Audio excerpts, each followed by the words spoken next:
Hi అండి. ఇతని ఈ మచ్చలు చూసారా కంటి దగ్గర?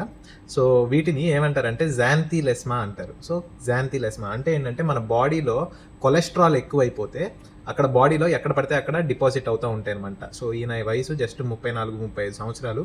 హార్ట్ అటాక్‌తో వచ్చారు మా దగ్గరికి. ఏంటి అని చెప్పేసి కొలెస్ట్రాల్ టెస్ట్ చేస్తే ఎల్‌డీఎల్ కొలెస్ట్రాల్ ఆల్మోస్ట్ 500 ఉందనమాట. ఆల్మోస్ట్ 500.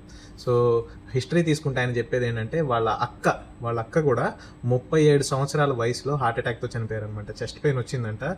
పైన ఏదో అపార్ట్మెంట్లో ఉంటారు, కింద ఫ్లోర్కి వచ్చేలోపే చనిపోయారనమాట.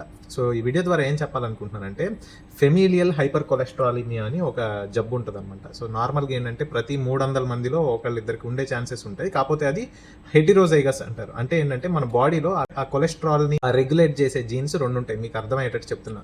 ఒక జీన్ పోతే హెట్రోజైగస్ అంటారు. ప్రతి 300 మందిలో ఒకరికి ఉంటుంది ఆ ప్రాబ్లం. అది అంత డేంజరస్ కాదు. కానీ హోమోజైగస్ అంటే ఏంటి? 2 జీన్స్ డ్యామేజ్ అయిపోతే అట్లాంటి వాళ్ళకి ఏంటంటే చాలా హై కొలెస్ట్రాల్ అయిపోయి దానివల్ల ఎక్కడ పడితే అక్కడ బాడీ మీద కూడా కొలెస్ట్రాల్ డిపాజిట్స్ అవుతూ ఉంటాయి. ఈ బాడీ మీద, అతని బాడీ మీద చూస్తున్నారు కదా, వీటిని జాంథోమాస్ అంటారు. చూడండి, కొవ్వు గడ్డలు అనమాట ఇవన్నీ. మళ్ళీ ఇంకొంతమందికి డౌట్ వస్తుంది, సార్ మాకు కూడా కొవ్వు గడ్డలు ఉన్నాయి సార్, అది దానివల్ల ప్రాబ్లమా అంటే లైపోమా వేరు, జాంథోమా వేరండి. లైపోమా అంటే ఏంటంటే మన బాడీలో కొలెస్ట్రాల్ నార్మల్గా ఉన్నా సరే వాళ్ళకి ఏంటంటే బినైన్ ట్యూమర్స్ అంటారు. అవి ఏమి డేంజర్ కాదు, దానివల్ల మీకు ప్రాణాపాయం ఉండదు. ఒకవేళ అది సైజ్ పెరిగితే కట్ చేసుకోవాలన్నమాట. జాంథోమా వేరు. జాంథోమా అంటే ఏంటంటే మన బాడీలో కొలెస్ట్రాల్ ఎక్కువైతే ఆ కొలెస్ట్రాల్ అనేది మన బాడీలో ఎక్కడ పడితే అక్కడ, కంటి దగ్గర అయితే జాంథీలెస్మా, కొన్నిసార్లు జాయింట్స్ మీద, లేకపోతే బాడీలో మోకాల దగ్గర, వెనకాల, మెడ దగ్గర డిపాజిట్స్ అవుతూ ఉంటాయి అనమాట. వాటిని జాంథోమాస్ అంటారు. సో, ఆయన యాంజియోగ్రామ్ చేస్తే చూడండి, మెయిన్ రక్తనాళం ఎల్ఏడి అనే రక్తనాళం బ్లాక్ అయిపోయింది అనమాట. సో, ఆయనకి స్టెంట్ వేసాము, తర్వాత హ్యాపీగా ఇంటికి వెళ్ళిపోయారు. సో, ఏంటంటే ఈ వీడియో ద్వారా చెప్పేది ఏంటంటే కొలెస్ట్రాల్, సీరం కొలెస్ట్రాల్ అనేది చాలా ఇంపార్టెంట్ అనమాట. చాలామంది డైటీషియన్స్ వీళ్ళు చెప్తూ ఉంటారు కొలెస్ట్రాల్ అసలు ఇంపార్టెంట్ కాదు బాడీలో అంటే. కాదండి, కొలెస్ట్రాల్ అనేది కొంచెం కంట్రోల్లో ఉంచుకోవాలి. అర్థమైందా? అంటే కొలెస్ట్రాల్ పెరిగితేనే హార్ట్ అటాక్ వస్తుంది అని కూడా నేను చెప్పట్లేదు ఈ వీడియోలో. కాకపోతే that is one of the factors. ఇప్పుడు 100 మందికి హై కొలెస్ట్రాల్ ఉందంటే 100 మందికి హార్ట్ అటాక్ రాదు.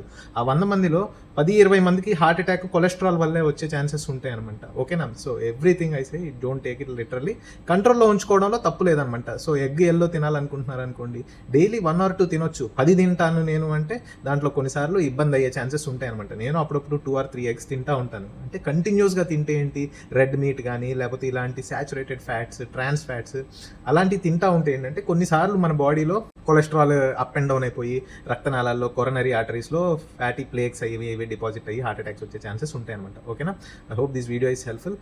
లిపిడ్ ప్రొఫైల్ మీద ప్రాపర్గా అసలు ఏ కాంపోనెంట్ ఏంటి అని చెప్పేసి నెక్స్ట్ వీడియోలో చెప్తాను. If you like my content, follow my page, subscribe to my channel.